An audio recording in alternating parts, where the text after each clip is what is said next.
ça nous fait très plaisir avec Vincent de vous présenter nos travaux sur le plus grand glacier français. Alors, les gens l'ignorent, mais sur l'archipel des Kerguelen, il y a plus de glace que dans l'ensemble des Alpes françaises. Donc et le plus gros glacier, le glacier Ampère, est plus gros que le glacier d'Aletsch, qui est le plus gros glacier des Alpes. Donc je remercie Étienne parce que, en particulier, si on a travaillé à Kerguelen, c'est grandement grâce à lui, parce que il a fait un papier en 2009 où il parlait du recul des glaciers là-bas et où il mettait en évidence un recul extrêmement marqué. Donc on va essayer de vous mettre ça un petit peu en avant parce que depuis on a travaillé sur le terrain et on a essayé d'apporter un petit peu du grain à moudre pour comprendre pourquoi le glacier recule à l'heure actuelle, enfin la calotte recule et le glacier Ampère recule sur l'archipel des Kerguelen. Quelles sont les causes de ce recul et essayer de mettre ça en perspective par rapport à 46 000 ans d'évolution du glacier puisque Vincent travaille en paléoclimat. Alors le scoop du jour, c'est quand même que le problème, c'est que le plus gros glacier français va très mal et on se retrouve avec des taux d'amincissement qui sont records et on est dans des valeurs qui sont parmi le record du monde. Alors on a essayé de comprendre pourquoi. Alors déjà, je vous présenterai moi la partie plutôt intérêt d'étude, donc une vision un peu générale de ce qu'il y a comme cryosphère à Kerguelen. Après, je ferai une mise en relation avec le climat actuel et Vincent vous présentera l'étude paléoclimatique. Alors tout d'abord, l'intérêt d'étude. Vous n'êtes pas sans savoir que le climat se réchauffe, on en parle un peu tous les jours. Donc là, je vous donne quelques valeurs qui sont tirées du rapport du GIEC, avec une augmentation de 0,85 degrés à peu près de la température du globe entre 1880 et 2012. Et chaque décennie au cours du dernier siècle les 3 dernières décennies ont été les plus chaudes depuis 1850, et chacune plus chaude l'une après l'autre. Ce qu'on voit ici. Alors le problème, c'est que ça a eu un impact sur l'augmentation du niveau des mers et sur l'expansion thermique des océans. Et donc on a pu observer une augmentation du niveau des mers d'environ 19 cm au cours du dernier siècle. Alors dans ce contexte, on s'est intéressé très rapidement au recul des glaciers, que j'illustre ici par le recul du glacier d'Argentière à Chamonix, qui depuis, on ne voit plus les dates, enfin on ne les voit pas très bien, mais 1864 ici, a reculé progressivement. En 1864, il est arrivé au pied des vallées et puis les gens faisaient des processions pour demander au glacier, à Dieu de faire reculer le glacier parce qu'il venait sur les plantations, pratiquement sur les habitations. Et puis on n'a pas eu besoin d'avoir Dieu, l'homme a fait son travail tout seul, a créé le réchauffement climatique et les glaciers ont reculé très rapidement. Alors ça, c'est le cas du glacier d'Argentière, mais vous pouvez prendre la mer de glace qui est arrivée au pied de la vallée en 1823 et qui a reculé de plus de 2 km maintenant. Si on regarde, là, je n'ai pas mis à jour depuis 2004, mais aujourd'hui, le recul est environ de 2 km. Alors la question qu'on peut se poser, c'est de savoir, est-ce que c'est vrai uniquement dans les Alpes ? Bon, la réponse était déjà dans mon transparent d'introduction, puisque 75% de l'augmentation du niveau des mers est liée à l'expansion thermique et à la fonte des glaciers. Donc c'est bien parce que l'ensemble des glaciers à l'échelle planétaire a tendance à reculer aujourd'hui. Alors il y a très très peu d'exceptions. Et donc là, je vous présente les résultats qui sont tirés d'une publication de Gardner et al., dont Étienne était co-auteur, si je me souviens bien, dans Science en 2013, qui a constitué un des éléments du chapitre du GIEC, du rapport du GIEC, et où le constat pour l'impact des glaciers à l'échelle des dernières décennies est assez accablant, avec une augmentation de la contribution des glaciers au niveau des mers d'une décennie à l'autre. Et on peut constater que les glaciers reculent à peu près partout. Alors le problème, c'est que si on compare les volumes de glace, bien sûr des calottes, à ceux des glaciers, bien sûr les calottes ont un volume de glace qui est largement supérieur à celui des glaciers, mais vu que les glaciers reculent très vite, les 0,40 mètres d'équivalent du niveau des mers, c'est-à-dire si tous les glaciers fondaient, cela contribuerait à l'augmentation du niveau des mers de 40 cm. Ces 40 cm sont a priori mal en point et risquent de contribuer rapidement à l'augmentation du niveau des mers. Donc nous, on s'est intéressé à regarder les glaciers dans les Alpes depuis des lustres, dans le laboratoire, l'ex-laboratoire de glaciologie. On travaille aussi sur les calottes et aussi sur des glaciers dans plein d'autres zones, dans les Andes en particulier, et là, à Kerguelen, et c'est ce que on va essayer de vous présenter. Alors déjà, la première question, c'est de savoir ce qu'est un glacier. parce que c'est facile de parler des glaciers, mais si on ne vous donne pas la définition, c'est difficile. Alors un glacier, c'est une masse de glace qui est issue du métamorphisme de la neige, donc de sa transformation de la neige vers la glace, et qui est pérenne à l'échelle humaine. Alors c'est fondamental parce qu'en fait, le glacier provient de l'accumulation des couches de neige, qui par densification et par des petits processus de fritage, ont tendance à se transformer en glace. Et donc quand on a beaucoup de glace, sous le simple effet de son poids, la glace va descendre le long de la vallée et elle va arriver à des altitudes plus faibles où la fonte va pouvoir avoir lieu. Et donc là, on a un flux de glace qui amène de la glace, mais il y a de plus en plus de glace à faible altitude. Et on finit par avoir tellement de glace qu'on supprime toute la glace, tellement de fonte qu'on supprime toute la glace qui est apportée par le flux, par la dynamique.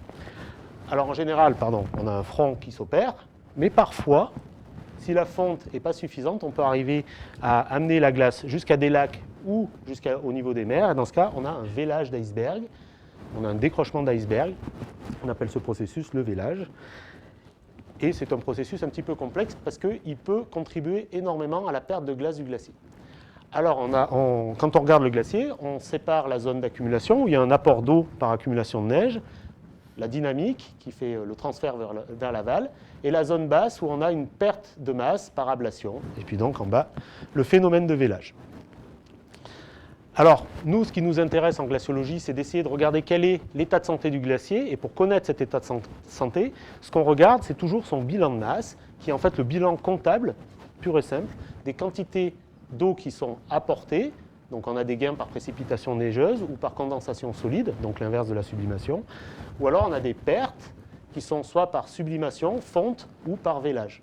Et donc le bilan de masse constitue en fait la différence entre les gains et les pertes, et ça nous donne en gros la quantité de glace qui va être accumulée ou perdue par le glacier d'une année sur l'autre, donc son état de santé. Donc on va vous parler un peu de bilan de masse assez rapidement dans cette présentation, donc je tenais à vous mettre en avant cette définition. Alors on va s'intéresser au bilan de masse de la calotte Cook, qui est ici, qui est une calotte sur l'archipel des Kerguelen. Donc l'archipel des Kerguelen est ici, au sud de l'océan Indien. Donc là, vous avez l'Amérique du Sud, l'Australie. Donc la Terre Adélie, c'est ici. Et tout à l'heure, je vous montrerai l'Odom, c'est par là. Et là, on a l'archipel des Kerguelen. Donc le gros des glaciers se situe ici sur la calotte Cook. Et ici, on verra qu'il y a un glacier important, qui est le glacier Ampère. C'est là où nous avons fait nos travaux. Alors, il faut savoir que dans la publication d'Étienne et al., Étienne Berthier et al., en 2009, ils avaient regardé en fait les contours des glaciers en 1965, et puis ils avaient comparé ça aux extensions des glaciers en 2003. Et on peut voir que le glacier avait très fortement reculé. Donc, dans ce cadre-là, on avait déjà une mise en évidence d'un recul qui était très rapide. Et depuis, on est allé sur le terrain, et quand on est arrivé en 2010, le glacier sur le Nunatak qui se trouve par ici, enfin sur le bord, en fait, c'est plus un Nunatak, sur le bord du glacier, sur le bord de la vallée, se trouvait ici quand on est passé au début de la saison. 7 ans plus tard, le glacier avait perdu 94 mètres d'épaisseur. Donc honnêtement, moi je n'ai jamais vu des valeurs aussi importantes. Vous pouvez aller dans les Alpes, aller à la mer de glace et puis descendez le long des échelles ou le long des escaliers, vous verrez qu'il y a des niveaux qui sont placés et vous avez les dates. Et actuellement, on perd en gros 2, peut-être 5 mètres par an à la mer de glace, en grand maximum, dans la partie basse de la mer de glace. Bon ben là, dans une partie du glacier qui est relativement équivalente, on perd 5 à 6 fois plus de glace en termes d'épaisseur chaque année. Donc c'est considérable et c'est ce qui constitue effectivement un des éléments démontrant qu'on est sur les bases du record du monde. Donc là, on a un peu les échelles, vous vous rendez compte que c'est vraiment considérable. Alors on s'est interrogé et puis on a essayé de savoir pourquoi ça avait reculé aussi rapidement. Et on s'est dit, il va falloir aller sur le terrain. Alors le problème, c'est qu'au démarrage, la cabane, elle était située ici, et vous voyez, aujourd'hui, autant avant on avait un accès sur le glacier, autant aujourd'hui, on n'a plus d'accès sur le glacier. Ici, maintenant, on a un lac. Donc ça pose des problèmes. Alors je vais juste vous illustrer ce que je vous disais sur les bases du record du monde.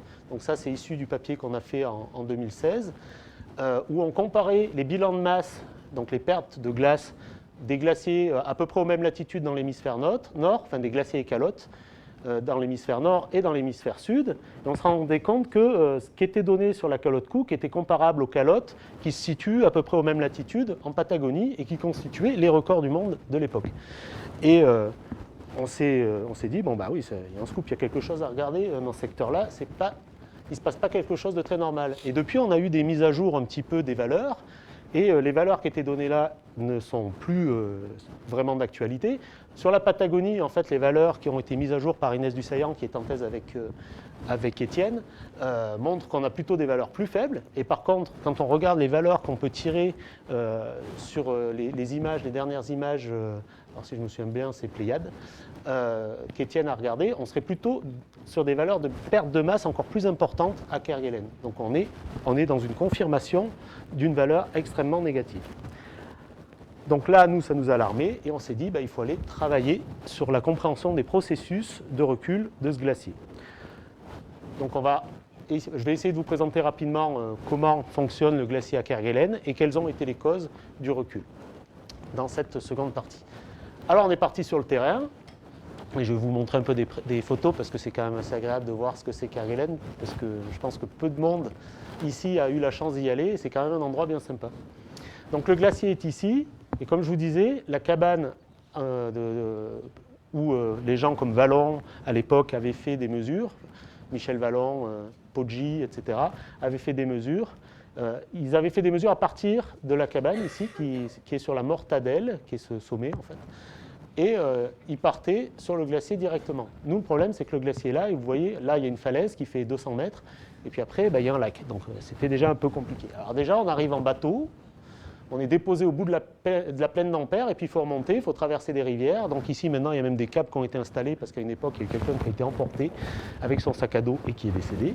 Donc depuis on fait attention quand on traverse la rivière. Et puis on est allé sur le glacier pour faire déjà des profilages, au GPS différentiel pour savoir d'année en année quelle était la différence d'épaisseur du glacier sur chaque profil. Et ça nous permettait d'avoir des valeurs pour confronter les mesures de terrain aux données satellites. Après, on avait mis des balises d'ablation, donc c'est des piquets qui sont juste plantés dans la glace. Et en gros, si le piquet est planté comme ça et puis que la glace disparaît, le piquet sort de plus en plus. On sait quelle est la quantité de glace perdue. Alors je vous rappelle, ce n'est pas parce qu'on perd de la glace en surface que le niveau change, puisque dans la partie basse, il y a toujours de la perte par ablation, mais il y a toujours aussi du transport de glace vers l'aval qui compense cette perte. Donc ce n'est pas parce qu'on a une perte par ablation que le niveau de la surface va changer. Donc ici, il faut faire en parallèle les données GPS et les mesures d'ablation.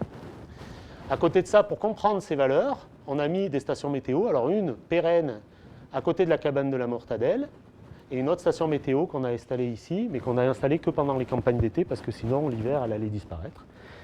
Et puis après, on a fait nos mesures sur le terrain. Donc on a demandé à l'IPEF de nous installer un deuxième module qu'on appelle le module rouge à proximité du glacier. Et on a vécu dans ces cabanes des moments très sympathiques, parce qu'il faut avoir des moments sympathiques, sinon vous n'y retournez pas, parce que la météo est un petit peu problématique. Donc il fallait aller de la cabane principale au module rouge avec des charges, puisqu'il faut monter tout notre matériel, il n'y a pas d'hélico sur place, puis après faire nos mesures sur le terrain, qui est quand même très sympathique. Alors comme je vous dis, il vaut mieux avoir des bons moments, parce que donc, quand on installe donc, les balises et qu'on fait nos mesures GPS, il fait souvent gris derrière et je vous montrerai quelques photos de la météo classique. Donc on a dans la zone d'accumulation installé ce qu'on appelle des balises d'accumulation, donc on met un piquet, mais en plus de ça on fait une tâche à la peinture à la surface, on est désolé, c'est pas très écolo, mais le principe c'est qu'après quand on revient on fait un carottage et on recherche l'endroit où on a la tache, soit jaune, soit bleue, ça dépend de ce qu'on met comme peinture. Et en fait, on retrouve cet endroit grâce à des pastilles Greco. Vous savez, quand on cherche les victimes d'avalanche, on a des pastilles sur nous et ça nous permet de les retrouver. Donc là, on va carotter au bon endroit. Et quand on a retrouvé la tache, on sait entre la surface et la tache de peinture quelle est l'épaisseur de neige accumulée pendant l'hiver. Ensuite, pour comprendre, on a installé des stations météo. Donc ici, c'est celle du glacier. Celle-là, c'est celle qui est sur le bord. Et puis, vous pouvez regarder les différences de température entre le bord et sur le glacier. On a des choses qui sont très similaires. Et là aussi, au niveau de la vitesse du vent, ça nous permet de voir que nos mesures à côté et sur le glacier ne sont pas complètement incohérentes. Donc on peut faire des modélisations à l'aide aussi de nos données pérennes en dehors du glacier. Donc comme je vous dis, le principal problème sur le terrain, c'est la météo. Donc il fait souvent gris à Kerguelen, il y a souvent beaucoup de vent. Alors il ne pleut pas tout le temps, mais le vent par contre est un peu une constante. Il y a très peu de jours sans vent. On est vraiment on est à 45 degrés sud et donc on se prend les westerlies en permanence. Et donc il y a souvent des jolis lenticulaires et des situations très typiques de ces situations avec des grands vents et des ondes gravitaires derrière les sommets. Alors je ne vous cache pas qu'on a passé d'excellents moments, parce que là-bas c'est aussi le lieu des manchots royaux, c'est le lieu des éléphants de mer. Il y a des truites à Kerguelen, alors des parties de pêche extraordinaires avec des truites d'un mètre, c'est extraordinaire. Mais on n'est pas allé là-bas que pour ça, on est allé là-bas pour faire des mesures de terrain, et donc en particulier on a mesuré l'ablation dans la partie basse, ce que je vous ai dit sur les balises. Donc on regardait quelle était la perte de glace en surface, ce sont les points. On comparait ça avec des pertes de glace mesurées par une sonde à ultrasons. Donc on envoie une sonde à ultrasons et la différence de temps, le temps que met l'onde sonore à faire la montée-descente nous indique quelle est la perte, quelle est la distance, et puis on peut savoir au fur et à mesure comment cette distance augmente. Donc on sait quelle est en continu la perte de glace en surface. Donc on a comparé ça à un modèle qui fonctionne bien. Donc on l'a fait pour 2 années. Et donc on a dit, notre modèle fonctionne bien, donc on connaît notre bilan de masse de surface. Mais le problème, c'est que notre bilan de masse de surface, c'est-à-dire quelle est la quantité de neige qui tombe et comment ça fond, ça va nous alimenter notre glacier selon la dynamique. Vous vous souvenez, j'avais mis une quantité de neige qui tombe sur la zone d'accumulation, une partie en bas où ça fond, et il y a un transfert. Et le problème, c'est que la position extrême des glaciers va dépendre fortement de cette dynamique. Donc ce qu'on a fait, c'est qu'on a alimenté un modèle tout simple, juste pour vous montrer que ça fonctionne. On a alimenté en surface quelle est la quantité d'accumulation ici, combien ça fond ici, puis le transfert de glace nous met après des fronts dans les vallées. Et on peut donc déterminer de façon assez rapide la position extrême, donc les fronts des glaciers, qui sont ici les traits jaunes et orange, et jaunes, pardon. Et on a comparé ça aux extensions observées donc là en 1960 et avec des positions de moraine en 1860. Donc ça nous a permis de, à nouveau, valider notre modèle. Alors pour valider notre modèle aussi, on avait des mesures de l'ablation, de la perte de glace en surface dans la zone d'ablation ici, donc de notre campagne, mais aussi qui datait des années 70 par Michel Vallon et Poggi. Michel, je crois que c'est monsieur Michel Poggi. J'ai un trou. Non, Michel Vallon, j'ai oublié le prénom de Poggi. Et qui nous montre que dans les années 70, déjà, il y avait beaucoup moins de fonte que dans les années 2010. Il y a à peu près 2 mètres d'écart à la même altitude. Donc ça veut dire qu'ils font plus aujourd'hui que déjà à l'époque. Donc c'est déjà un problème. Mais ce qui est très intéressant, c'est que ça nous a permis de valider notre modèle dans les années 70 et dans les années 2000, et donc de conforter nos résultats ici. Alors la petite particularité, c'est qu'on a validé sur les années 1860. Alors vous allez me dire comment on a pu faire, puisqu'en fait la station à Kerguelen a été installée, les stations météo datent de 1950 à peu près. Alors ce qu'on a fait, c'est qu'on a regardé les données de température de Kerguelen, on a comparé ça aux valeurs de température de l'océan en surface, qui sont mesurées à Kerguelen, on s'aperçoit qu'il y a une très bonne correspondance. Et après, on sait qu'il y a des registres de température de surface des océans qui ont été obtenus par des mesures sur des baleiniers, etc. dans le passé, jusqu'en 1850. Et donc, on a récupéré ces températures en disant c'est la température de Kerguelen dans le passé. Alors après, on a pris ces températures, on les a comparées aux années 50, qui sont les années avant le recul actuel de la calotte. En gros, la calotte était stable jusqu'en 1960, et puis après, elle a reculé très rapidement. Donc on a dit, là, on était dans une position à peu près d'équilibre. Quelles étaient les précipitations et les températures à cette période-là? Avec ces températures et précipitations, on retrouve le front du glacier. Donc si on prend la température qu'on avait dans les années 1850, quelles seraient les précipitations pour obtenir le front du glacier donné par ma moraine en aval? Et on a fait notre modélisation et on a obtenu, donc on a recherché les précipitations qui nous permettaient d'obtenir notre moraine. Et on s'est aperçu qu'au cours du temps, jusqu'en 1950, les précipitations nécessaires pour nous mettre en place des moraines telles qu'on a pu les observer au niveau historique, les précipitations étaient pratiquement celles de 1950. Par contre, après, c'est là le problème, on a eu une très forte diminution des précipitations. Alors là, c'est une échelle logarithmique, alors ça fausse un peu la vue, mais là, on a les précipitations en 1950, on a eu un très gros coup de sec vers 1964, après les précipitations ont remonté faiblement, enfin très rapidement, puis après faiblement, puis un plateau, et après elles ont recommencé à diminuer. Et ce qui est très frappant, c'est qu'entre ici et ici, en fait, on a une diminution de moitié des précipitations. Donc sur un siècle et demi, on avait très peu de variations, et là, d'un coup, en 50 ans, les précipitations ont été diminuées par 2. Alors on a essayé de regarder si c'était les températures ou les précipitations qui, au final, avaient expliqué le recul du glacier. Donc on a regardé la période 1950, on a dit que le glacier était en équilibre avec cette température et cette précipitation, donc on reproduit notre glacier. Puis après on dit si la température était restée constante et qu'on fait varier que les précipitations à partir des données observées de précipitation, comment aurait évolué le glacier? Et ça nous donne en fait la perte de masse ici observée en bleu. Si on dit par contre les précipitations elles sont restées constantes à cette valeur, et qu'on fait varier les températures, comment ça évolue dans ce cas-là? Alors, au début, on aurait une situation, on aurait carrément une avancée du glacier, parce que les précipitations étaient suffisamment fortes pour créer presque une avancée du glacier, mais c'était compensé par des températures qui ont fortement diminué ici. Et puis après, très rapidement, donc là, on a la diminution de température fait que le glacier remonte jusqu'au début, jusqu'en 1965. Puis après, ça se réchauffe brutalement, donc on commence à avoir une diminution du glacier. Puis le réchauffement ici, qui fait qu'à la fin, effectivement, on a une perte de masse qui est liée aux températures, mais qui est largement moindre de celle qu'on aurait observée si les précipitations seules avaient diminué. Donc si vous faites la somme, en gros, vous avez ce qu'on a effectivement au niveau du climat observé. Donc en gros, qu'est-ce qu'il faut tirer de ça? C'est que le climat observé nous a marqué un recul très très fort du glacier, une perte de masse très forte. Si on avait juste eu un réchauffement, la perte n'aurait pas été énorme.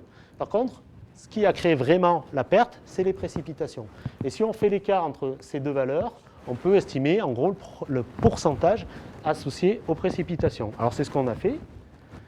Et en gros, ça nous donne 70% de la masse perdue est expliquée par une perte de précipitation. Alors vous allez me dire, ouais, mais là vous nous donnez une valeur supérieure à 100%. Oui, c'est ce que je vous ai dit, il a fait froid au début des années 60. Donc si vous prenez un bilan de masse, vous prenez le bilan de masse, vous gardez la même température, vous perdez que parce qu'il y a des pertes de précipitation, ça vous explique 100%. Mais si vous avez un climat plus froid, vous devriez avoir un bilan positif. Et en fait, il a fallu compenser cet écart. C'est ce qui explique qu'on a des valeurs plus fortes que 100% ici. Et donc, en gros, on a perdu 70% de la masse du glacier à cause de la perte de précipitation. Donc, je vais essayer d'aller un peu plus vite, parce que je vais vous parler de certaines choses et j'ai peur de ne pas avoir le temps. Donc, le problème, c'est qu'est-ce qui peut expliquer une baisse de précipitation? On est dans un secteur qui est marqué par le passage des dépressions. On est sur le rail des dépressions, ici, le long des Westerlies, et Kerguelen est exactement là. Et il s'est passé au cours du temps une augmentation en fait, d'un mode qu'on appelle le mode annulaire austral, qui est le gradient entre les moyennes et les hautes latitudes. Et en gros, ce qui est fondamental de savoir, c'est que ce gradient explique l'intensité et le positionnement de ces dépressions. Et au cours des dernières décennies, ce SAM a très fortement augmenté. Et donc, il a joué sur la position du rail des dépressions. Alors, qu'est-ce qui se passe quand on a un SAM, un mode annulaire austral qui augmente? On a des pressions aux moyennes latitudes qui augmentent. Et on a des pressions aux hautes latitudes qui diminuent. Donc en gros, on a des conditions plus anticycloniques ici et plutôt dépressionnaires ici. Alors qu'est-ce qui a expliqué cette augmentation du mode annulaire austral? Tout d'abord, c'est le trou d'ozone qui a refroidi en fait la stratosphère et la troposphère au pôle. Donc on a en conséquence une diminution des pressions plutôt ici. Par contre, en parallèle, on a eu une augmentation des gaz à effet de serre qui ont plutôt réchauffé la troposphère aux moyennes latitudes. Et ce gradient de température est associé à un gradient de pression qui fait qu'on a plutôt tendance à renforcer ce mode annulaire. Alors, quelles sont les conséquences sur les dépressions? Elles sont doubles. Si vous augmentez d'abord le SAM, tant qu'il n'est pas trop fort, vous avez tendance à intensifier les vents et les dépressions. En gros, si vous augmentez les gradients de pression, vous envoyez plus de masse, pour simplifier. Vous envoyez plus de masse d'air vers les pôles, mais avec la force d'inertie de Coriolis, elle tourne. Donc, vous augmentez ce transfert, donc vous augmentez les vents. Donc, c'est un peu ce principe-là. Et en fait, ces vents, c'est eux qui transportent les dépressions, donc vous augmentez aussi les dépressions.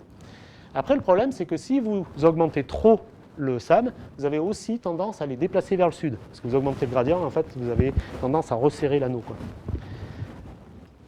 Et c'est ce qui s'est passé. Jusqu'en 1975, en gros, on a eu l'effet 1, c'est-à-dire que si vous corrélez les valeurs du SAM avec les flux d'humidité, c'est-à-dire les vents multipliés par la quantité d'humidité dans l'atmosphère, vous apercevez que quand vous avez un SAM élevé, vous avez des valeurs d'humidité élevées qui sont transportées vers Kerguelen. Par contre, si vous corrélez les choses après, vous apercevez que cette corrélation se place plutôt près de l'Antarctique. C'est-à-dire que là, quand un SAM était relativement élevé, on avait des précipitations fortes à Kerguelen. Après, les précipitations sont descendues de plus en plus vers le sud. Et comme le SAM a trop augmenté, maintenant les précipitations sont sur l'Antarctique. Mais comme elles sont sur l'Antarctique, elles ne sont plus à Kerguelen. Donc il fait sec à Kerguelen, tout simplement parce que le rail des dépressions s'est déplacé vers le sud. J'espère que c'est clair. Donc en gros, maintenant, il fait sec à Kerguelen, mais il fait humide du côté de l'Odom. Alors pourquoi c'est préoccupant, et c'est ce qui nous rapproche des travaux de Vincent, c'est que si vous regardez les valeurs du SAM au cours des dernières décennies, elles ont continuellement augmenté à cause du trou d'ozone, comme je vous ai dit, et de l'augmentation des gaz à effet de serre. Et si vous regardez, donc il y a des gens qui ont travaillé sur des proxys d'évaluation des précipitations, etc., ils en ont tiré des indices de valeurs du SAM au cours du temps. Donc c'est une publication de Abraham et al. Dans Nature Geoscience en 2014, où elle montre que les valeurs actuelles sont a priori les plus fortes au cours du dernier millénaire. Et a priori, il y a des nouvelles publications qui ont été faites depuis et qui montrent que le SAM est la seule chose qui sort de la variabilité naturelle actuellement en Antarctique. Alors, les températures, on a beau avoir des réchauffements très marqués, a priori, ça ne sort pas de la variabilité naturelle. Par contre, le SAM, cette valeur-là, elle sort de la variabilité naturelle. Alors, c'est bien beau de dire il a fait sec, mais pour essayer de comprendre un peu plus dans les détails ce qui s'est passé sur le glacier, on est rentré dans l'étude du bilan d'énergie de surface et on a essayé de comprendre pourquoi le glacier avait reculé aussi fort. Parce que si c'était juste une perte de précipitation, ça ne suffirait pas. Donc on est rentré dans l'étude du bilan d'énergie. Donc pour faire vite, ici vous avez votre surface du glacier et la quantité d'énergie qui va être disponible pour faire fondre, elle va dépendre tout d'abord du rayonnement de courte longueur d'onde, le rayonnement solaire, qui arrive sur le glacier et puis qui est réémis qui est réfléchi en partie. Donc le rapport des deux, ça vous donne l'albédo. Après, vous avez une part du rayonnement qui est émis par les nuages, donc le rayonnement de grande longueur d'onde, mais qui est aussi émis par la surface. Et la différence des deux, ça vous fait un rapport aussi, un bilan radiatif de grande longueur d'onde. Puis après, vous avez des échanges de chaleur qui se font par les flux turbulents de chaleur latente et sensible.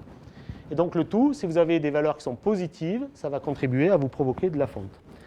Alors juste pour rappel, le rayonnement solaire est dans une gamme du spectre qui est séparée des grandes longueurs d'onde. Donc les grandes longueurs d'onde, c'est les nuages, alors que le solaire, le soleil, c'est un rayonnement qui va avoir tendance à provoquer plus de fonte sur les faces nord que sur les faces sud dans l'hémisphère nord, alors que le rayonnement de grande longueur d'onde, lui, il est isotrope et donc il n'y a pas de différence entre le nord et le sud. Par contre, lui, il va dépendre très fortement de si vous avez des nuages ou un ciel clair. Ce n'est pas pour rien que vous partez faire du ski de randonnée en hiver quand la nuit a été découverte par les nuages, parce que vous avez moins de rayonnement de grande longueur d'onde et donc vous allez avoir un meilleur regel nocturne. Donc lui, il joue très fortement sur la journée et sur les faces nord-sud, mais il va être extrêmement dépendant de l'albédo de surface, puisque l'albédo, ça correspond à la partie réfléchie, mais du rayonnement de courte longueur d'onde. Et lui, par contre, il ne dépend pas de l'albédo de surface, mais par contre, il va avoir un impact très marqué, en particulier à Kerguelen, en fonction de la présence ou pas de nuages. Alors les flux turbulents, c'est quoi ? C'est, pour faire simple, le flux de chaleur sensible, c'est si vous avez une soupe et que vous soufflez dessus pour la refroidir, c'est juste que vous rapportez de l'air qui est froid. Et comme vous rapportez de l'air qui est froid, vous avez un échange de chaleur entre la soupe qui est très chaude et l'air qui est froid. Et en renouvelant l'air, vous avez tendance à provoquer cet échange de manière continue. Donc vous accélérez le processus. Le flux de chaleur latente, c'est tout simple, c'est quand vous sortez dehors, vous avez de l'eau sur vous. C'est un processus qui est spontané. Si vous avez du vent, ça va s'évaporer, mais l'énergie pour l'évaporation est prise sur vous, donc c'est pour ça que vous avez froid. Donc ça, c'est pour les deux flux qu'on retrouve ici. Et le problème, c'est qu'on parle de flux turbulents, parce que quand vous avez de l'agitation, du mélange, vous facilitez les échanges. Donc en gros, ce n'est pas pour rien que vous mettez un sucre dans votre tasse de café qu'après vous prenez une cuillère pour tourner. C'est que vous créez de la turbulence, et la diffusion turbulente est beaucoup plus efficace que la diffusion moléculaire, donc vous accentuez vos échanges de matière et d'énergie. Donc les flux turbulents de chaleur sensible et de chaleur latente sont très fortement augmentés dès qu'il y a du vent. Et à Kerguelen, c'est fondamental, parce qu'à Kerguelen, il y a beaucoup de vent. Donc votre flux il va être très fortement dépendant de la turbulence, donc du vent, de l'état de surface, puis après des conditions de stabilité en surface, c'est-à-dire que s'il fait très chaud en bas et froid au-dessus, vous allez avoir tendance à avoir de la convection spontanée, c'est ce qu'on observe quand il y a des cumulonimbus, etc. Par contre, si vous avez des conditions de surface très très froides et qu'il fait chaud au-dessus, c'est l'inverse. C'est ce que vous avez quand vous avez du brouillard, vous avez tendance à plaquer tout au sol, et donc il y a peu d'échanges qui se produisent. Donc on fait des calculs sur ces choses-là, mais ce qui est vraiment fondamental de voir, c'est que le vent va être fondamental, et puis pour sublimer, les glaciers c'est un super élément, parce qu'il y a toujours de l'eau à la surface. Donc à la surface de la plupart des glaciers, en général, on observe de la sublimation. Alors je vous le dis, on met une casserole sur le feu pour faire évaporer, parce qu'il faut apporter de l'énergie pour faire évaporer. Bon, la sublimation, c'est pareil. Il faut apporter de l'énergie. Donc quand ça sublime, ça refroidit le glacier. Et le problème, c'est qu'à Kerguelen, il y a tellement d'humidité qu'en fait, l'atmosphère apporte 20 watts par mètre carré en continu au glacier. Il y a tellement d'humidité qu'en fait, vous faites de la condensation solide. Vous n'arrivez même pas à sublimer à Kerguelen. Mais par contre, alors comme il y a un air qui est relativement doux aussi, on a un apport par chaleur sensible, c'est-à-dire que l'air est plus chaud que la surface et a tendance à lui aussi faire fondre. Donc ces flux ont tendance à faire fondre le glacier de manière très forte. Et comme il y a beaucoup de vent, ça fait quand même bien fondre le glacier. Donc les flux turbulents sont un élément important de la fonte des glaciers à Kerguelen, mais là, on a une condensation solide qui est un élément particulier de Kerguelen. Par contre, l'élément qui est vraiment fondamental à voir, c'est que la variable la plus importante pour expliquer l'ablation du glacier, c'est le bilan radiatif de courte longueur d'onde. Et là, derrière, en fait, se retrouve l'albédo. Donc plus l'albédo est faible, plus ça va fondre. Et c'est ce qu'on a essayé de trouver à partir d'images satellites. Donc on a retiré dans la série des images MODIS de l'échelle de la calotte. On peut observer des valeurs d'albédo sur la partie basse qui sont de l'ordre de 0,3.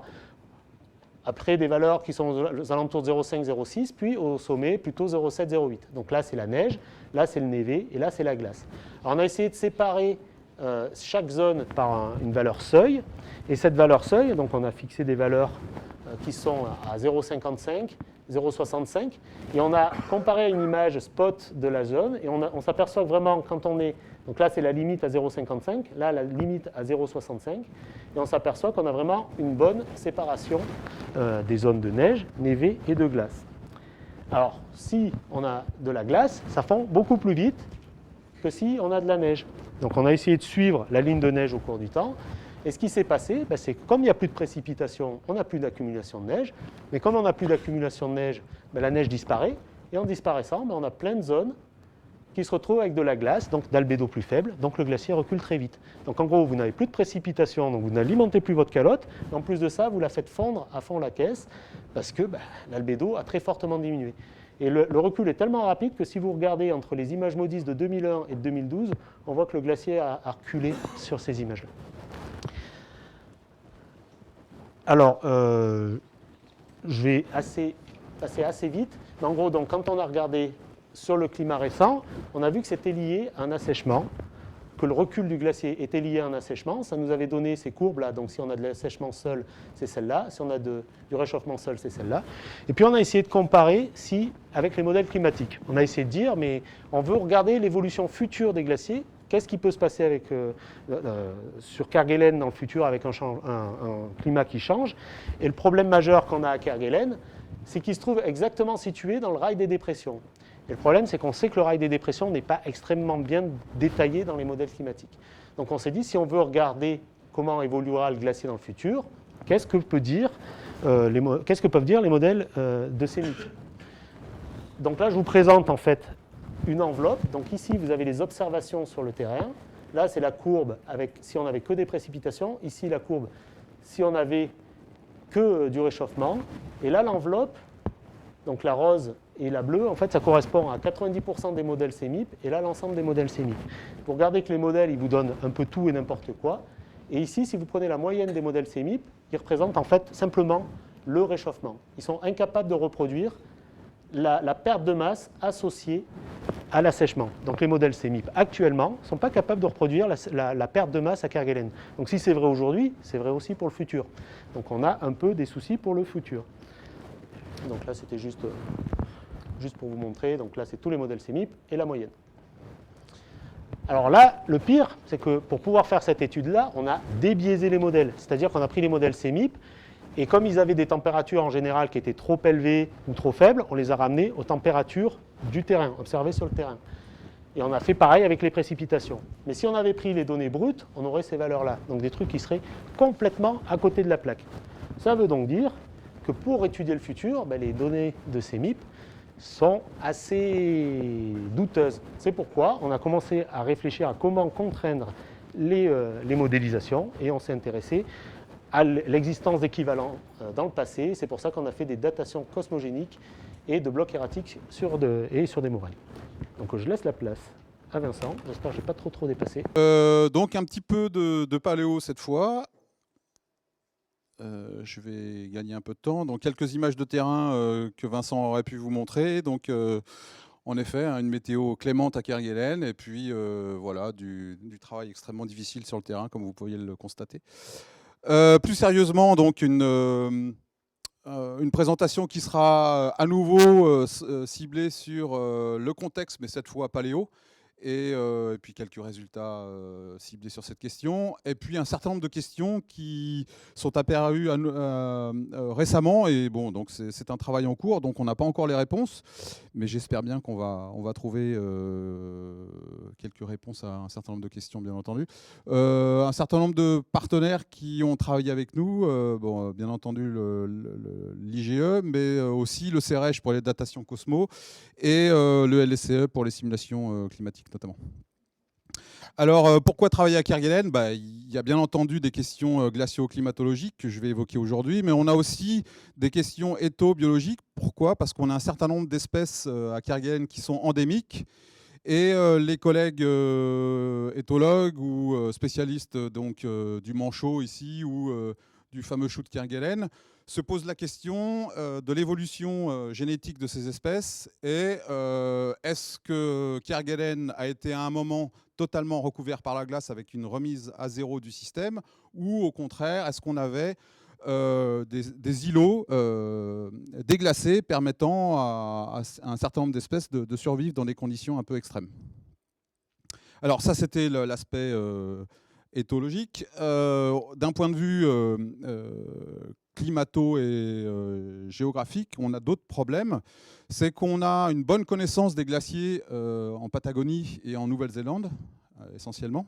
En revanche, pour l'océan Atlantique et l'océan Indien, on n'a strictement rien. Et coup de bol, on a une petite île au milieu de nulle part qui s'appelle Kerguelen et qui présente un certain nombre d'avantages. Alors quels sont-ils, ces avantages ? Eh bien, bon, Kerguelen, c'est pas très grand, c'est grand comme la Corse, mais c'est quand même significatif pour mesurer les glaciers. On a une calotte dont Vincent vient de vous parler. Cette calotte, elle est à taille humaine, on peut quand même marcher dessus sans avoir recours à de gros moyens techniques. Et puis, autre point extrêmement important, donc on a la façade ouest où on peut imaginer que si des glaciers à l'époque qui étaient de taille plus importante, ils ont vélé. En revanche, à l'est, on a une surface continentale assez importante, ce qui permet d'avoir, si on est chanceux, de retrouver dans le paysage donc, des traces laissées par les glaciers d'autrefois. Et ça, c'est unique dans tous ces océans. Donc, c'est vraiment un point extrêmement important. Bien entendu, on peut travailler sur des moraines situées aujourd'hui en mer, mais c'est un peu plus compliqué, il faut avoir recours à des bateaux, etc. Donc c'est moins évident. Alors, quelles sont nos méthodes ? Eh bien, l'objectif, c'est bien de s'appuyer des connaissances actuelles obtenues à partir du bilan de masse et du bilan d'énergie pour essayer de comprendre le fonctionnement des glaciers sur le temps long, cette fois-ci. Alors, comment on a bien entendu plus de données météo, des sorties de modèles qui valent ce qu'elles valent, et puis une connaissance extrêmement limitée sur l'extension des glaciers à des époques antérieures. Donc on va travailler à partir de traces dans le paysage. Vous avez ici sur la gauche des lignes qui sont en fait des moraines, donc des accumulations de débris rocheux qui ont été mises en place par le glacier. Et si on a une idée de la mise en place de cette moraine, eh bien on a une idée de l'extension, du volume, et on peut recalculer un bilan de masse. Comment date-t-on donc ces moraines? Alors par différentes techniques, mais sauf qu'à Kerguelen, il n'y a pas d'arbres, donc on utilise des datations cosmogéniques qui sont maintenant assez classiques de par le monde. Et puis en combinant l'ensemble, eh bien, on arrive à des simulations numériques dont Vincent vous a présenté un exemple tout à l'heure. Alors, à Kerguelen, on trouve deux types de choses. D'abord, des blocs erratiques qui sont déposés sur une moraine et qui donnent en fait l'âge de la mise en place de cette moraine au moment où le glacier recule. Et puis, on a aussi des roches moutonnées, des roches polies par le glacier et des blocs qui ont été déposés par le glacier au moment où il reculait. Donc, on n'a pas son extension précise. C'est pas parce que ce bloc est déposé à cet endroit-là que le front du glacier correspondait à ce bloc-là. Mais en combinant les deux, on peut avoir une idée de l'héritage et d'une certaine surface couverte par le glacier à un moment donné.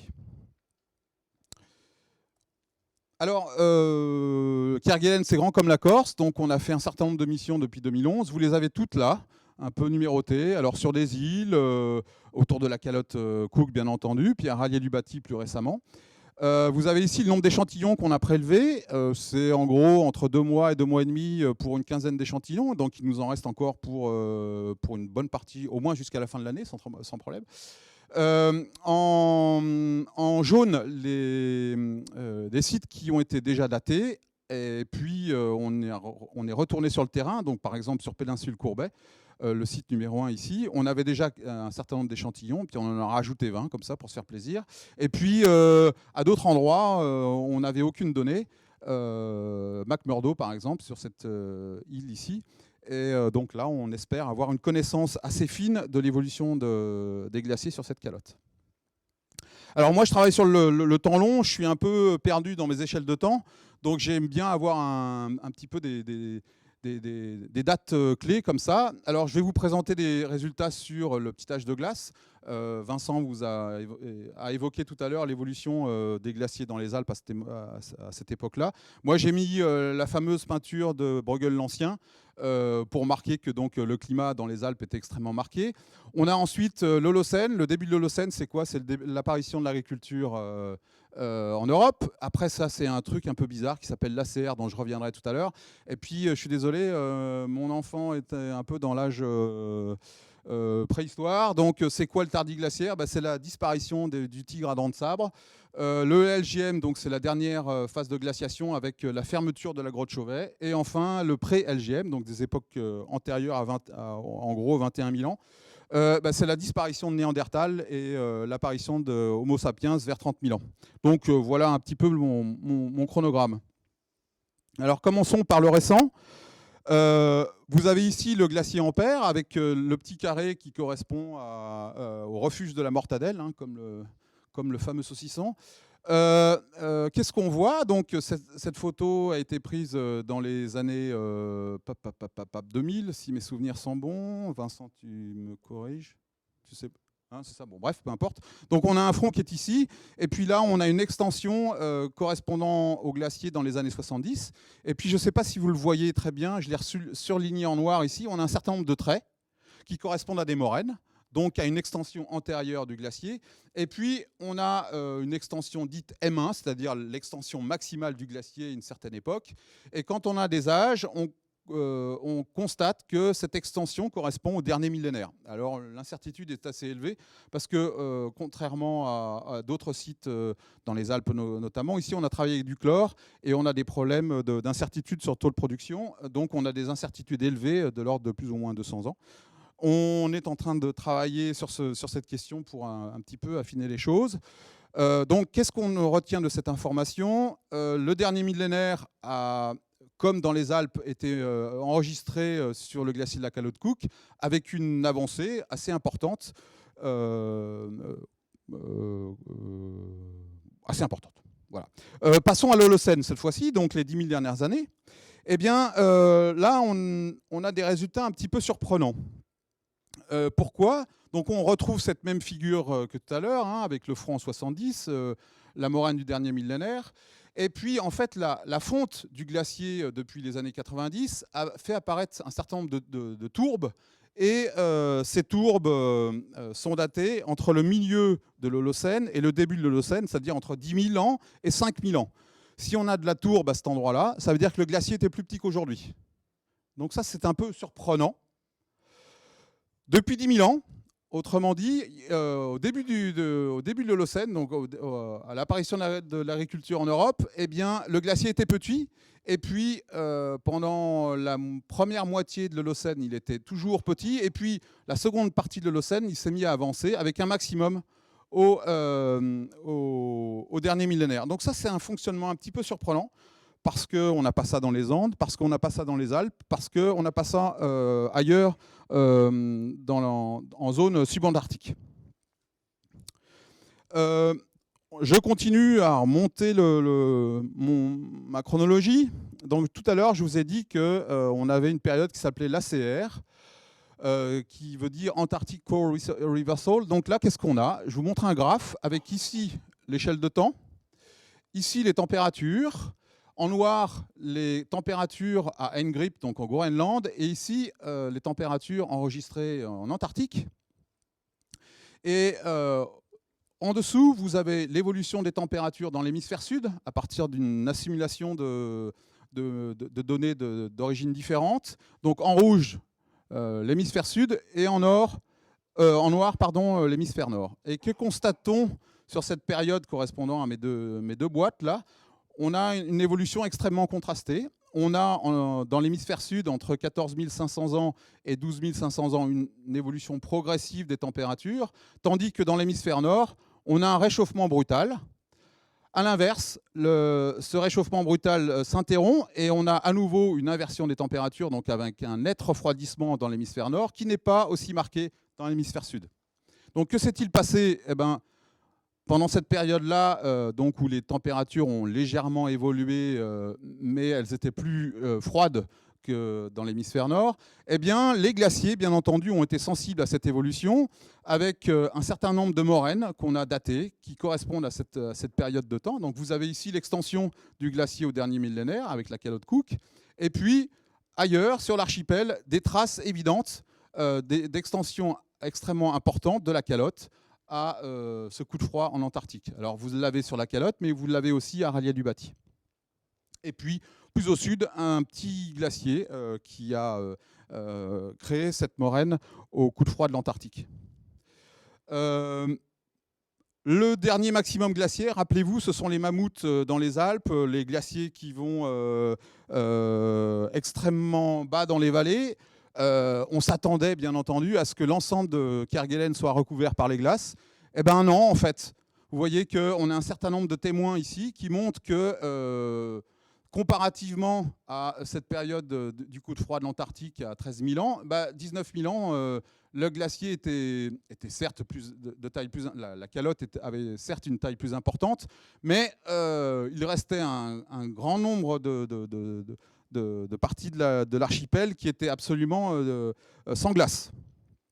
Donc ça, c'était un peu une surprise. Et puis, quand on remonte à des époques à des époques antérieures, eh bien, pareil. Donc, pour l'instant, les âges les plus anciens qu'on a obtenus, ce sont sur ces moraines, donc à l'est de la Grande Terre. Et on voit qu'entre donc 40 000 ans et 20 000 ans, la calotte, manifestement, est restée relativement stable. Et pourquoi on le sait ? Justement, je vous ai dit tout à l'heure qu'on pouvait comparer des blocs erratiques et des roches moutonnées. Si les âges sont similaires, ça veut dire que la calotte a peu évolué.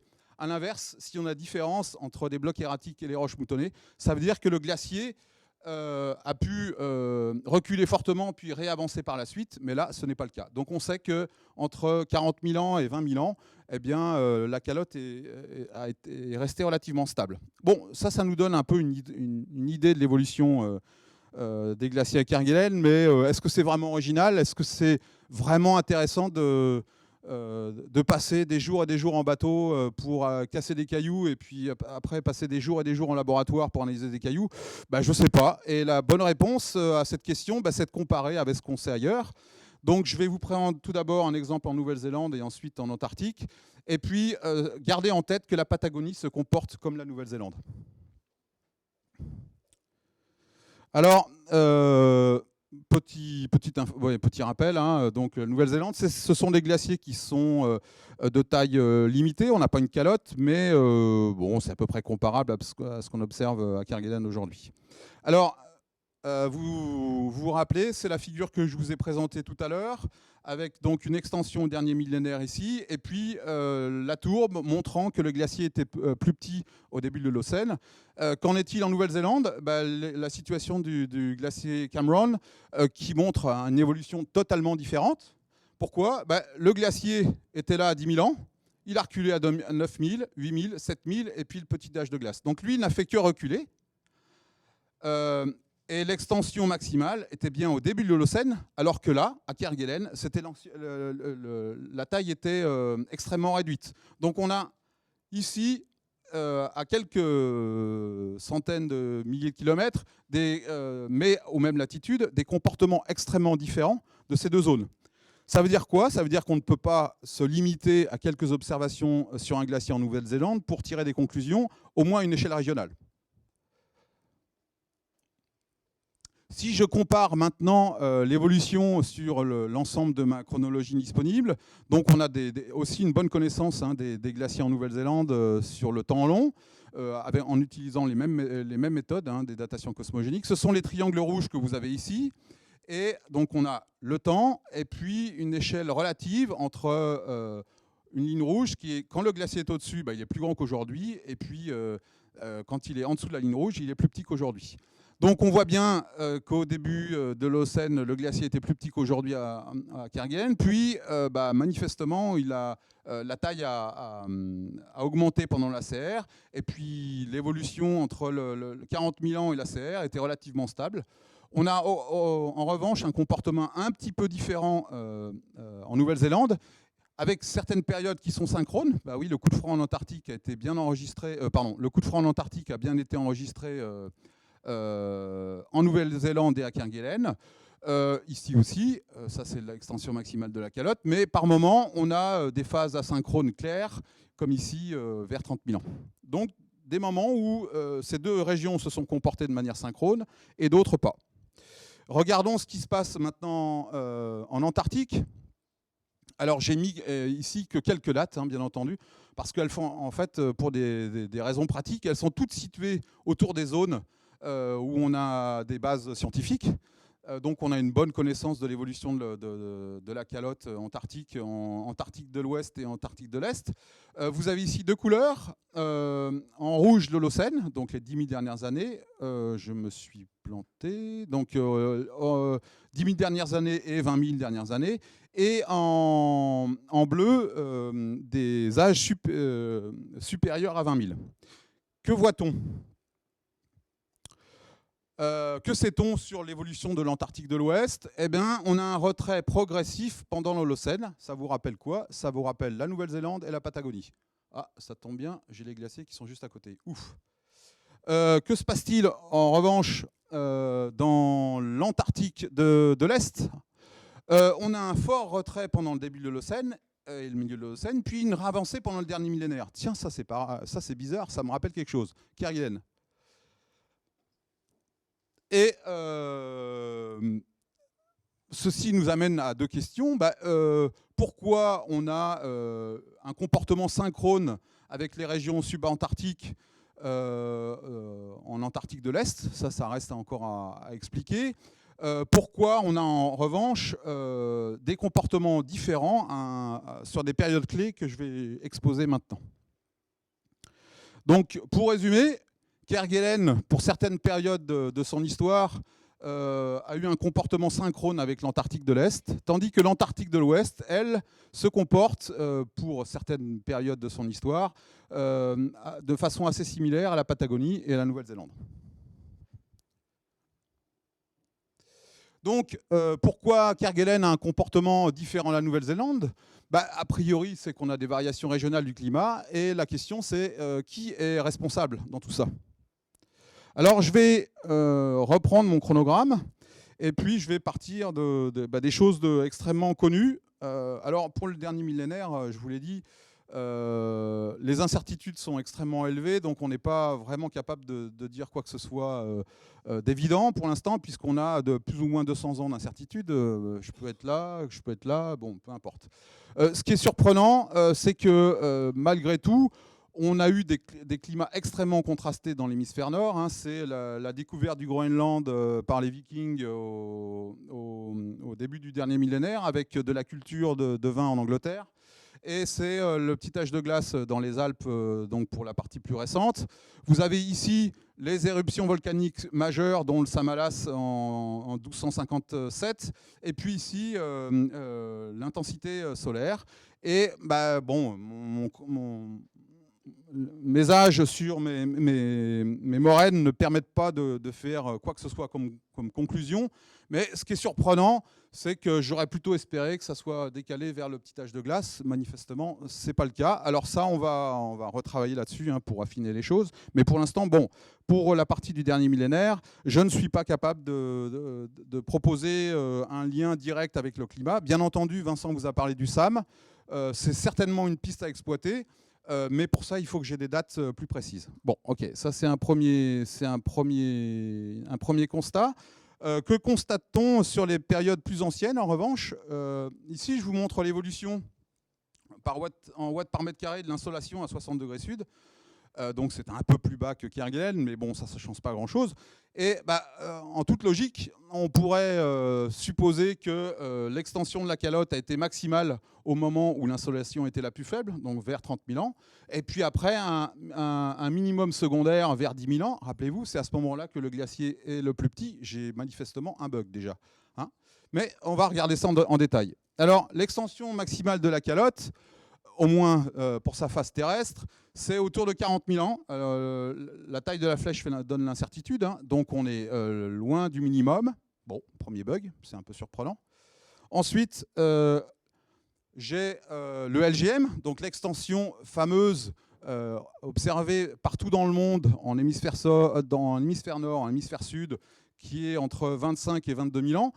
Ça ne correspond absolument pas à une diminution de l'insolation. J'ai des glaciers qui sont plus petits qu'aujourd'hui au début de l'Holocène, je vous l'ai indiqué, alors que c'est un minimum d'insolation. Et finalement, une extension max de la calotte sur le dernier millénaire, que j'ai indiqué comme LIA, mais en tout cas sur l'Holocène, c'est bien la période la plus chaude dans l'hémisphère sud. Or, ça correspond à l'extension maximale du glacier. Donc il y a une absence de relation directe entre insolation et évolution de la calotte dans cette région. Maintenant, je vais regarder la même période. Donc, vous avez ici le temps, 30 000 ans, 20 000 ans et 10 000 ans. Et je vais mettre en comparaison l'évolution de la calotte Cook avec les informations que l'on obtient dans les carottes de glace en Antarctique. Alors, vous avez quoi ? Vous avez ici l'évolution du delta O18 donc en Antarctique de l'Est, et qui est assez synchrone, voilà. L'Antarctique de l'Est, donc on voit quoi ? Donc c'est une sorte de thermomètre. On voit qu'on a un minimum de température entre 30 000 et 20 000, centré autour de 26 000. Les températures se réchauffent, elles connaissent ce fameux coup de froid de l'ACR, et puis elles se réchauffent à nouveau pour infléchir légèrement au cours de ces derniers millénaires. Que voit-on ? On a une extension relativement importante de la calotte Cook au moment où il fait froid en Antarctique. Les températures se réchauffent, on a une évolution de la calotte au même moment. On a un petit coup de froid en Antarctique qui correspond à une réavancée des glaciers. Et le dernier petit coup de froid en Antarctique correspond également à la moraine Ampère. Donc on a un bon fonctionnement entre le comportement, entre l'évolution des températures en Antarctique et l'évolution de la calotte Cook à Kerguelen, pourtant située plus au nord. Maintenant, on va regarder ce qui se passe à des époques plus anciennes. Vous avez ici cette même échelle de temps. Donc là, on se déplace de 25 000 ans à 65 000 ans. Vous avez plein de courbes, ne les regardez pas. Ça, c'est l'hémisphère nord. Regardez juste celle-là. Donc ça, c'est l'évolution des températures depuis 60 000 ans enregistrée dans les carottes de glace. Que voit-on?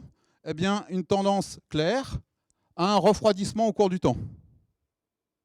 Ça, c'est très net. D'accord? En toute logique, si ma calotte sur le temps long est sensible à la température, je devrais avoir une extension maximale à Kerguelen au moment où il fait le plus froid en Antarctique. C'est logique. D'accord? C'est ce que je vous ai montré tout à l'heure. Eh bien, vraiment, le Kerguelen, c'est pourri. C'est absolument pas le cas. On a une extension maximum de la calotte à Kerguelen vers 45 000 ans. Pourquoi? Je ne sais pas. En tout cas, c'est pas lié. Il y a un déphasage, si vous voulez, pour reprendre, donc pour faire le lien entre le graphe précédent et le graphe que je vous montre maintenant. Sur les 25 000 dernières années, on a une bonne connexion entre l'Antarctique de l'Est et l'évolution des glaciers à Kerguelen. Sur les périodes plus anciennes, c'est déphasé. Alors, bilan des courses. On a à Kerguelen un comportement différent de la Nouvelle-Zélande et de la Patagonie depuis la période Mise 3, donc depuis en gros 45 000 ans. Qu'est-ce que ça veut dire? Si on a des glaciers qui sont situés, qui sont soumis tous aux Westerlies de taille à peu près comparable. Alors bien entendu, la Patagonie, c'est des calottes bien plus importantes que Kerguelen, mais bon, grosso modo, on peut considérer que le fonctionnement est à peu près identique. Ça veut dire quoi? Ça veut dire que sur cette période, manifestement, les flux zonaux, les Westerlies, ont probablement joué un rôle, mais absolument pas dominant. Sinon, on aurait un comportement identique dans ces différentes régions, en assumant, bien entendu, que ces glaciers sont tous sensibles à la précipitation, ce qui n'est pas le cas. On a aussi tendance à supposer que si on a un réchauffement hémisphérique, ce réchauffement hémisphérique va varier d'une zone à une autre, mais il est quand même relativement homogène de Kerguelen à la Patagonie. Autrement dit, si mes glaciers sont tous sensibles à l'évolution de la température et que cette température hémisphérique est relativement homogène, on devrait avoir un comportement similaire entre la Nouvelle-Zélande, la Patagonie et Kerguelen, à condition qu'on ait donc enlevé ces problèmes de dynamique glaciaire.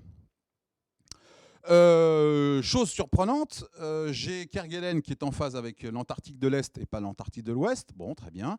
Kerguelen ne montre pas de lien direct avec l'insolation, et donc ça c'est un petit peu problématique. Et puis je vous ai dit, il y a un déphasage au-delà de 25 000 ans avec l'Antarctique de l'Est. Pourquoi? Ça, je ne sais pas. Il faut creuser. Alors quelques pistes. Je vous montre ici une évolution des températures de surface de l'océan pour ces trois zones. Donc vous avez la Patagonie en haut, la Nouvelle-Zélande au milieu, et puis Kerguelen en bas. Et puis vous avez ce fameux chronogramme là, entre 10 et 50 000 ans.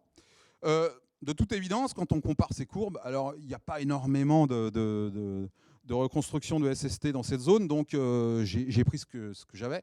Mais ce qui est frappant à mon sens, c'est que quand on compare ces trois zones, on n'a absolument pas le même comportement. On a des pics de froid qui sont parfois synchrones, mais pas partout. On a des pics de chaud qui ne sont pas synchrones de manière systématique. Autrement dit, on a bien des climats régionaux avec des océans qui fonctionnent un peu chacun pour soi et Dieu pour tous. Je vous ai mis ici une bande bleue correspondant à l'extension maximale de la calotte à Kerguelen. Alors, c'est une zone où les SST sont relativement froides, c'est pas le minimum. Bon, avec un temps de latence, etc., c'est un peu, ce n'est pas forcément en contradiction, sachant que je n'ai pas l'extension exacte de la calotte à 40 000 ans, parce que je suis déjà en bord terrestre est, donc si ça se trouve, la calotte était même de taille plus importante à des époques antérieures, 50 000 ans par exemple, mais dans ce cas, il faut aller en mer, parce que j'ai plus de traces dans le paysage. Et puis on a parfois donc un coup de froid correspondant à une extension importante des glaciers, mais pas de manière systématique. Donc un lien avec les SST qui est un peu perturbant, en tout cas un lien direct un peu perturbant, mais ce qu'on peut retenir donc c'est cette variation extrêmement importante régionale du climat. Alors pourquoi ? Je n'ai pas dit, pour l'instant ce n'est qu'une hypothèse de travail et rien de plus que je vais vous présenter, donc je n'ai pas d'idée, c'est juste une réflexion. Je reprends mon fameux graphe du lien entre l'Antarctique et l'hémisphère nord. Vous vous rappelez, en rouge, c'est l'évolution des températures dans l'hémisphère sud, et en noir, l'évolution des températures dans l'hémisphère nord. Cette fameuse période dite de ACR, et puis en bleu, la période dite de Younger-Dryas. Pourquoi une telle différence même sur les deux périodes, pourquoi une telle différence de température à l'échelle hémisphérique ? Eh bien, c'est que la libération d'icebergs dans l'hémisphère nord a affaibli un courant qu'on appelle l'AMOC, et qui est responsable des transferts d'énergie entre les tropiques et l'hémisphère nord, et puis l'hémisphère sud. Alors là, je vous montre une sortie du modèle de l'IPSL qui traduit ces effets liés à l'AMOC. Et il y a une chose extrêmement frappante pour moi, c'est qu'en lien avec l'AMOC, on a l'apparition d'un dipôle dans l'océan astral, avec une zone froide et une zone chaude. Alors attention, je ne dis pas que les résultats du modèle de l'IPSL sont justes, hein, bien entendu. Je dis juste que, bien entendu, cette zone-là, elle peut se déplacer à droite, se déplacer à gauche, elle peut être 2 degrés plus froid, 2 degrés plus chaud. En revanche, quand on compare les simulations disponibles pour ce type de forçage, on a à chaque fois l'existence de ce dipôle. Donc je ne connais pas encore les mécanismes responsables de ça. Pourquoi ? Parce qu'en fait, on s'est aperçu de ce mécanisme en travaillant sur une autre région. Donc il faut que je discute avec mes collègues. En revanche, voilà, ça c'est quelque chose qui nous a frappé.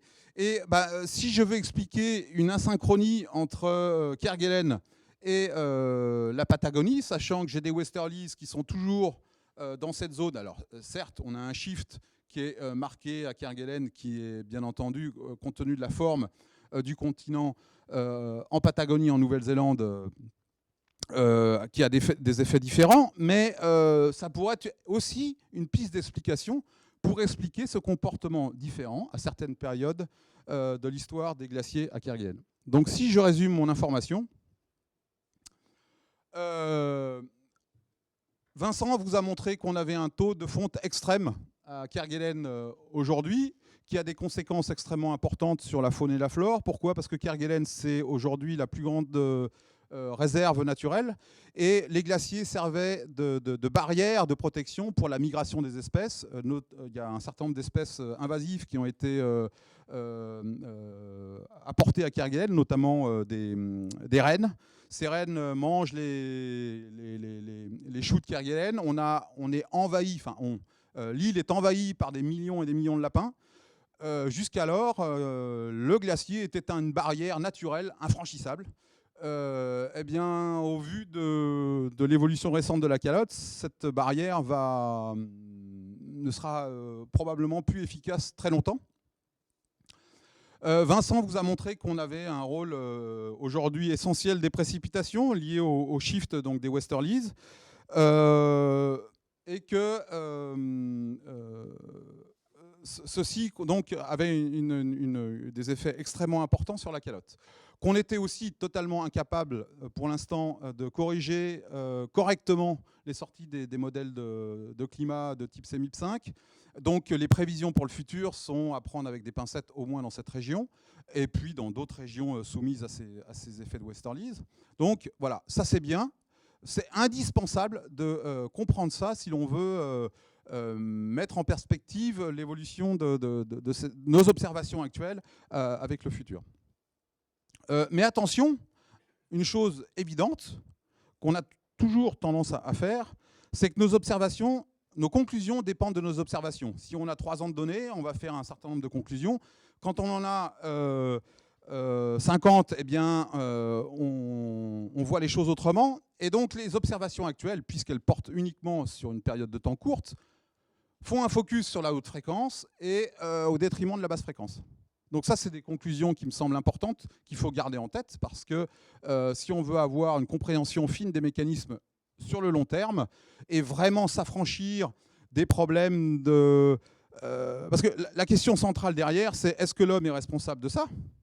Et pour répondre à cette question, eh ben, il faut bien comprendre les mécanismes naturels. Et donc identifier le rôle de l'insolation, le rôle du volcanisme, et tout cela. Sinon, on ne peut pas vraiment répondre à ça. Donc il faut ces 2 échelles de temps, c'est indispensable. Il faut travailler sur l'actuel et aussi sur le passé. Alors sur le long terme, le rôle des précipitations apparaît, hein, je l'ai dit, et la question du SAM sur le dernier millénaire est à exploiter davantage, bien entendu. Mais ce qu'il apparaît, c'est qu'évidemment, quand on travaille sur le long terme, on a aussi l'évolution des températures. Donc ça, c'est un point à rajouter à nos observations aujourd'hui. Et puis, on a encore une connaissance et une compréhension des mécanismes qui contrôlent donc le fonctionnement interne naturel de cette calotte, qui sont limités, et il faut donc mieux comprendre les liens avec la circulation océanique. Et bien entendu, Kerguelen a un avantage certain, puisque je vous ai dit, hein, ce sont une île qui enregistre de nombreuses traces de glaciers, et en Antarctique, tous ces glaciers vêlent. Et donc, comprendre les liens entre les deux, se servir de Kerguelen pour mieux comprendre l'Antarctique, je trouverais ça joli. Voilà, merci à vous.